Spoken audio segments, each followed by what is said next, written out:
Welcome to inside study forum.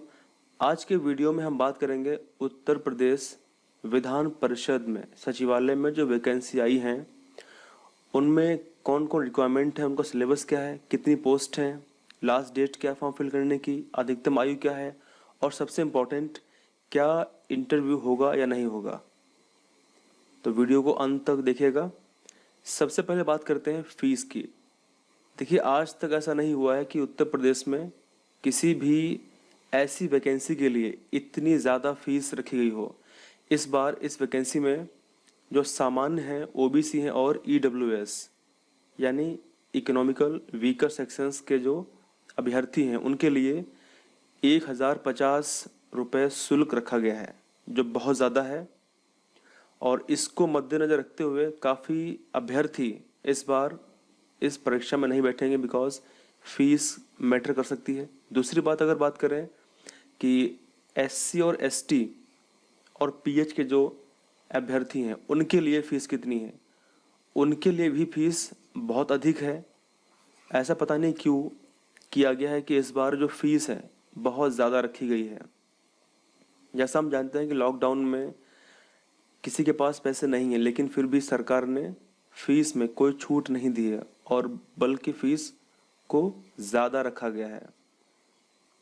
जो लोग BEd का प्रवेश परीक्षा दिए होंगे उनको पता होगा कि बीएड की प्रवेश परीक्षा की भी फीस बहुत ज़्यादा है। तो चलिए आगे बात करते हैं। देखिए, जो कुल पोस्ट है इस वैकेंसी में आप अंत तक इस वीडियो को देखिएगा, आपको पता पड़ेगा कि क्या इस भर्ती में आपको फॉर्म फिल करना चाहिए फिर नहीं फिल करना चाहिए, क्योंकि वैकेंसी बहुत कम है, वैकेंसी ज़्यादा नहीं है, केवल 73 पोस्ट हैं टोटल। और वहाँ अगर हम बात करें जनरल कैंडिडेट्स की या फिर एससी ओबीसी तो वैकेंसी और भी कम आपको नज़र आएंगी। देखिए, सबसे इम्पोर्टेंट बात यह है कि ऑनलाइन जो आवेदन करने की जो अंतिम तिथि है वो है 12/10/2020। ये बहुत इम्पोर्टेंट है। अगर आप फॉर्म फिल करना चाहते हैं तो 12/10/2020 से पहले पहले फॉर्म फिल कर सकते हैं। दूसरी बात, अधिकतम आयु यानी जितनी भी पोस्ट इसमें दी गई हैं सभी पोस्ट के लिए जो अधिकतम आयु है वो 40 वर्ष रखी गई है। काफ़ी अच्छी बात है। अभी बात चल रही थी पिछले दिनों कि यूपीपीसीएस में तथा अन्य जो भर्ती होंगी उत्तर प्रदेश में उनमें जो अधिकतम आयु है वो कम कर दी जाएगी, लेकिन ऐसा नहीं हुआ है।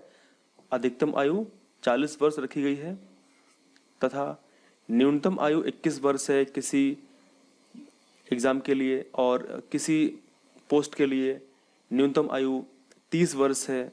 आगे हम बात करेंगे उसके बारे में। और लास्ट में हम देखेंगे कि इंटरव्यू होगा या फिर नहीं होगा। सबसे पहले बात करते हैं कुछ इम्पोर्टेंट सूचना, बहुत ही इम्पोर्टेंट इन्फॉर्मेशन है आप सभी के लिए। इसको मैंने ब्रैकेट में कर दिया है।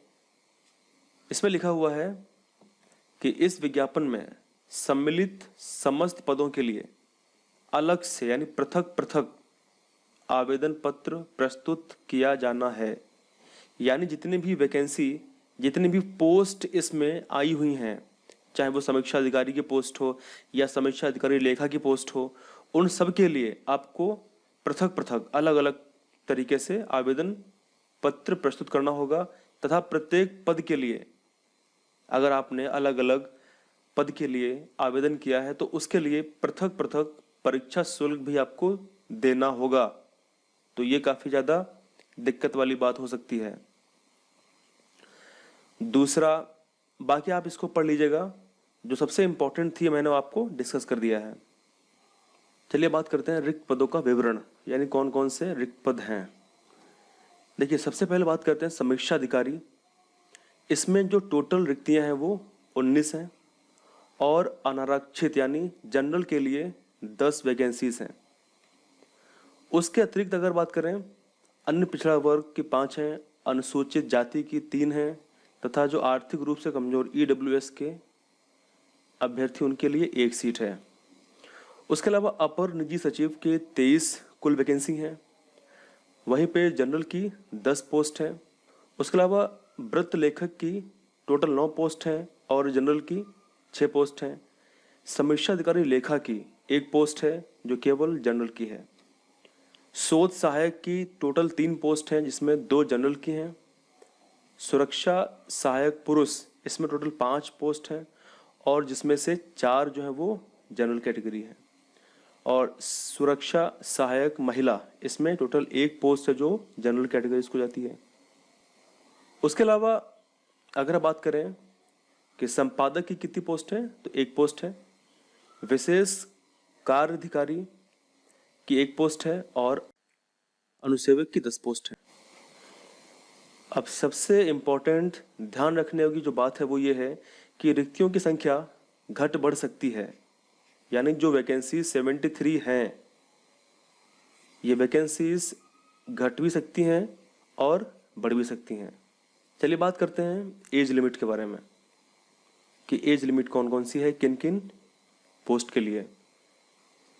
इस विज्ञापन में जो सम्मिलित समस्त पद हैं उनके लिए जो आयु की जो गणना है वो निश्चायक तिथि 1/7/2020 है और विभिन्न पदों हेतु जो निर्धारित न्यूनतम एवं अधिकतम आयु सीमा है वो कितनी है।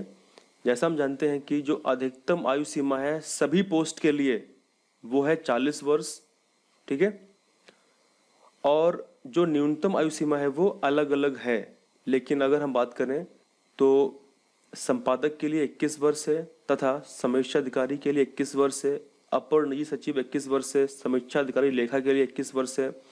यानी अनुवेशक की अगर बात करें तो 18 वर्ष है न्यूनतम आयु, मिनिमम एज लिमिट। और व्रत लेखक के लिए 22 वर्ष है। उसके अतिरिक्त विशेष कार्य अधिकारी की अगर बात करें तो 30 वर्ष है। जैसा मैं जानता हूं कि अधिकतम लोग समीक्षा अधिकारी को प्रिफर करेंगे और समीक्षा अधिकारी के लिए अप्लाई करेंगे, तो इसकी 21 वर्ष है और अधिकतम 40 वर्ष से ध्यान रखेंगे इसके बारे में आप, ठीक है। आगे बात करते हैं। तो चलिए बात करते हैं कि प्री और जो मेंस का एग्जाम होगा उसका पाठ्यक्रम क्या है, उसका सिलेबस क्या है और उसका योजना क्या है, ठीक है। लेकिन इसमें हम ध्यान रखेंगे कि हम इसमें अनुसेवक के पदों को छोड़ करके बाकी सभी पदों के लिए जो प्रारंभिक परीक्षा की जो योजना है और पाठ्यक्रम वो सेम रहेगा, ठीक है। मेंस में अलग अलग होगा। तो स्टार्ट करते हैं। सबसे पहले इसमें लिखा हुआ कि प्रारंभिक परीक्षा यानी प्री एग्जामिनेशन में केवल वस्तुनिष्ठ प्रकार के क्वेश्चंस आएंगे। उसके अलावा बात करें कि जो प्री एग्जाम होगा उसमें टोटल कुल अगर प्राप्तांक की बात करें तो 100 प्राप्तांक होंगे और प्रारंभिक परीक्षा की जो अवधि है वो 120 मिनट की होगी, यानी टोटल टाइम आपको मिलेगा 2 आवर्स का, और जिसमें आपको 100 क्वेश्चन सॉल्व करने होंगे। तो काफ़ी अच्छा समय आपको मिलेगा कि 100 क्वेश्चंस के लिए आप 120 मिनट आपको समय दिया जाएगा। अब बात करते हैं कि परीक्षा का पैटर्न क्या है, कौन कौन से पेपर्स में क्या क्या आएगा। पेपर 1 में सामान्य अध्ययन यानी जीएस की बात करेंगे। इसमें कुल 50 क्वेश्चंस होंगे और 50 मार्क्स होंगे, यानी एक क्वेश्चन का 1 मार्क्स होगा, ठीक है। एक क्वेश्चन का 1 मार्क होगा। दूसरी बात करें पेपर 2 में, इसका जो भाग 2 है उसमें सामान्य हिंदी होगा और जिसके भी 50 क्वेश्चन होंगे और 50 मार्क्स होंगे।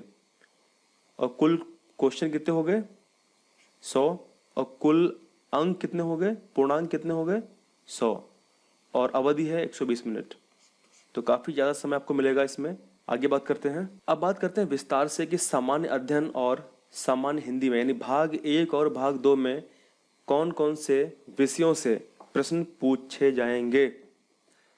तो सबसे पहले बात करते हैं सामान्य अध्ययन में सामान्य विज्ञान से क्वेश्चन आएंगे। सामान्य विज्ञान की अगर बात करें तो इसमें फिजिक्स, भौतिक विज्ञान, केमिस्ट्री, रसायन विज्ञान, बायोलॉजी, जीव विज्ञान तथा एनवायरनमेंट यानी पर्यावरण से क्वेश्चन आएंगे। भारत का इतिहास से क्वेश्चन आएंगे और भारतीय राष्ट्रीय आंदोलन ये भी हिस्ट्री का पार्ट है, यहाँ से क्वेश्चन आएंगे। उसके अलावा भारतीय राजतंत्र, अर्थव्यवस्था एवं संस्कृत से क्वेश्चन आएंगे। उसके अलावा भारतीय कृषि, वाणिज्य एवं व्यापार से क्वेश्चन आएंगे। उसके अलावा जनसंख्या, पर्यावरण एवं से क्वेश्चन आएंगे।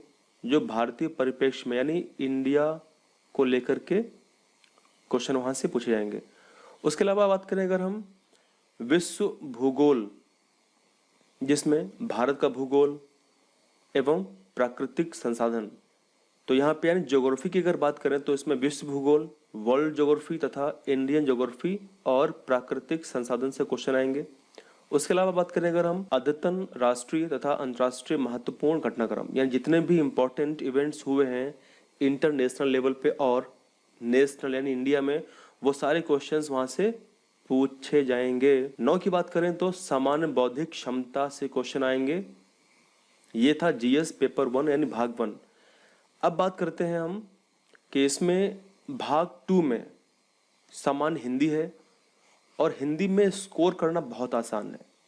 हिंदी में कुल आपको 5 टॉपिक दिए गए हैं। अगर आपने इन 5 टॉपिक को सही तरीके से प्रिपेयर कर लिया तो आप हिंदी में एटलीस्ट 50 में से 48 मार्क्स इजीली ला सकते हैं, आसानी से ला सकते हैं।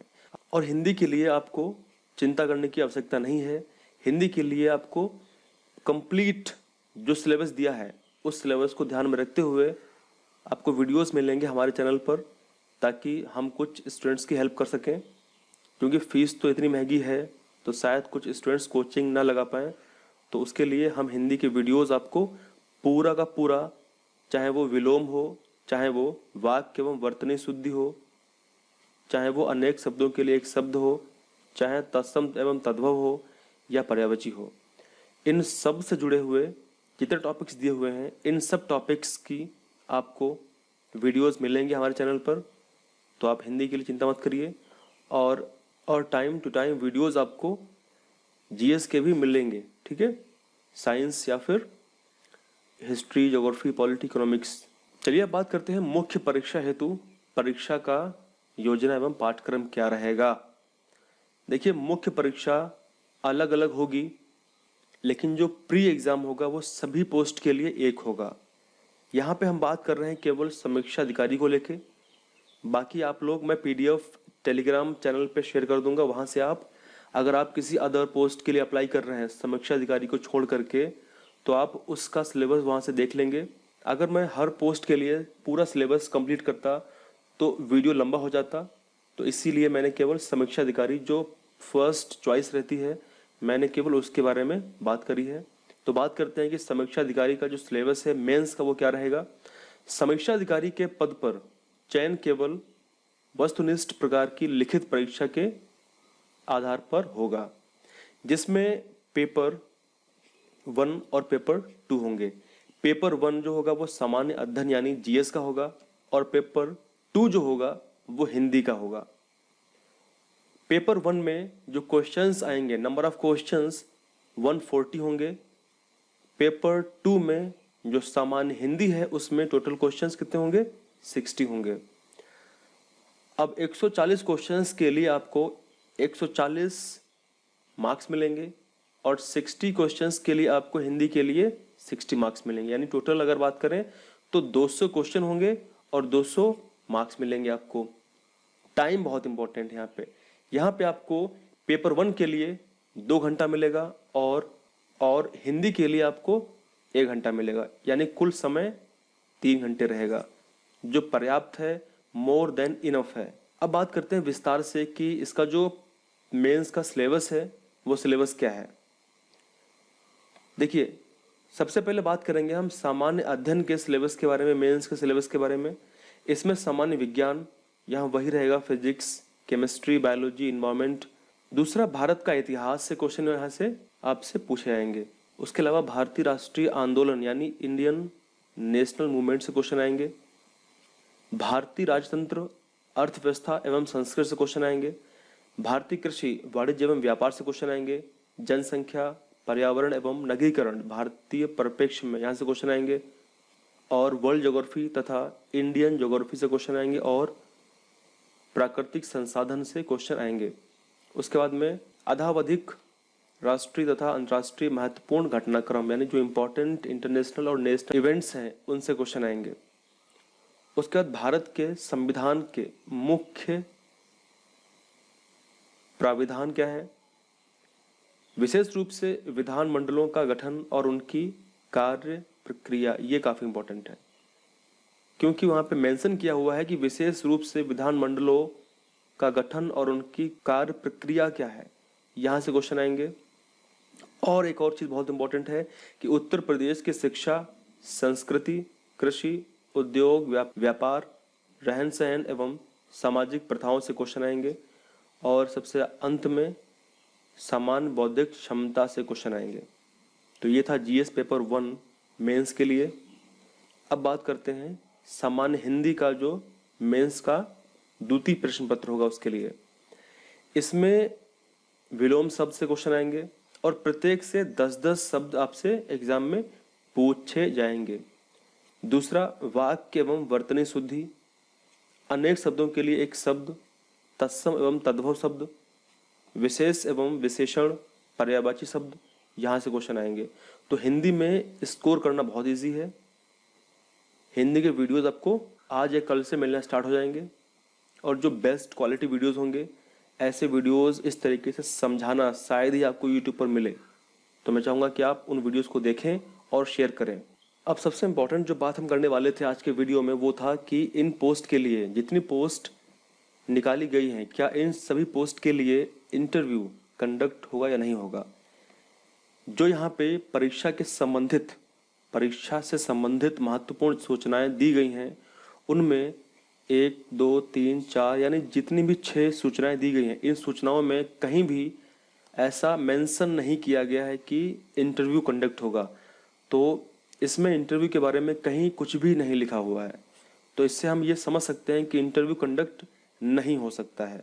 और एक और बहुत इंपॉर्टेंट बात कि जितने भी प्रारंभिक परीक्षा में रिक्तियां हैं, जो वैकेंसीज हैं, उनकी 13 गुना अभ्यर्थी मुख्य परीक्षा हेतु सफल घोषित किए जाएंगे। ये काफी इंपॉर्टेंट आपको ध्यान में रखना है। कितने 13 टाइम्स अभ्यर्थी जो है वो मुख्य परीक्षा के लिए सफल घोषित किए जाएंगे। ठीक है, बाकी आप इसमें पढ़ लीजिएगा। तो आज के वीडियो में इतना ही। Thank you very much. Thank you.